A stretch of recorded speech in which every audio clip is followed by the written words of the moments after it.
আমরা পশ্চিম ত্রিপুরা জেলার পুলিশ সুপারের সঙ্গে কথা বলেছি।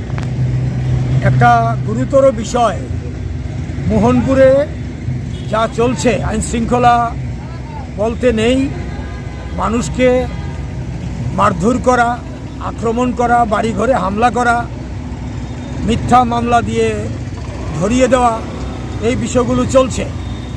গত 6 তারিখ কালীবাজারে, বামুটিয়ার কালীবাজারে ডিওয়াইএফআইয়ের এক মিটিংয়ে মোহনপুর থেকে কিছু যুববন্ধু অংশগ্রহণ করেছিলেন। তারা বাড়ি ফিরে যাওয়ার পরে তাদের উপরে বিজেপির দুষ্কৃতীরা তাদের বাড়ি ঘরে ঢুকে হামলা করেছে। 7টি বাড়িতে হামলা করেছে, 9 জনকে তারা মারধর করেছে। তার 2 দিন পরে আবার 3 জনকে মারধর করেছে, মোট 12 জন। তারপরে গত 12 তারিখ মোহনপুরের জগৎপুরের একজন ক্ষুদ্র ব্যবসায়ী দোকানদার রামকৃষ্ণ পাল, তিনিও সভায় অংশ নিয়েছিলেন। তার দোকানে তালা দিয়েছে। তালা দেওয়ার পরে তাকে ডেকে এনে তালা খুলে দেবে বলে তাকে মারধর করেছে এবং তাকে নেশাদ্রব্য এবং কার্তুজ তার ব্যাগে ঢুকিয়ে দিয়ে পুলিশের হাতে মিথ্যা মামলা দিয়ে ধরিয়ে দিয়েছে।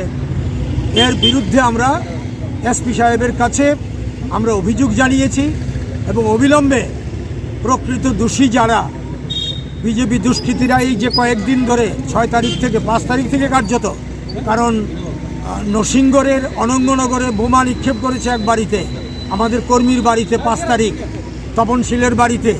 তাহলে 5 তারিখ থেকে 12 তারিখ পর্যন্ত বিজেপি দুষ্কৃতীরা এই নরসিংগড় থেকে ধরে মোহনপুর পর্যন্ত যে নৈরাজ্য কায়েম করেছে, তার বিরুদ্ধে ব্যবস্থা গ্রহণের দাবি আমরা করেছি।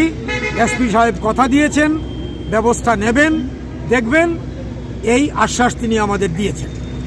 যদি মনে করেন আগেও এমন অভিযোগ আপনারা জানিয়েছেন, কীরকম কোনো স্বরূপ উত্তরও পাননি আপনারা? না, আগে আমরা অভিযোগ জানিয়েছি, কিন্তু এখন পর্যন্ত কোনো দুষ্কৃতী গ্রেপ্তার হওয়া বা শাস্তি পাওয়া এমন হয়নি, নেই, নজির নেই। এখন আগামী দিনে যদি এমনটাই হয়, তার জন্যই আমরা বলছি আইন শৃঙ্খলার বলতে নেই, আইন শৃঙ্খলার অবনতি এমন একটা জায়গায় গেছে যে নৈরাজ্য কায়েম হয়েছে। তার বিরুদ্ধে পুলিশের কাছেই আমরা আসছি। কি আর করা যাবে, পুলিশকে তো জানাতেই হবে। আইন শৃঙ্খলা রক্ষার দায়িত্ব তো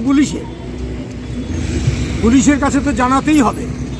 এই ক্ষোভ আমরা জানিয়েছি পুলিশকে, যে পুলিশ কোনো ব্যবস্থা নেয়নি, দেরিতে যাচ্ছে।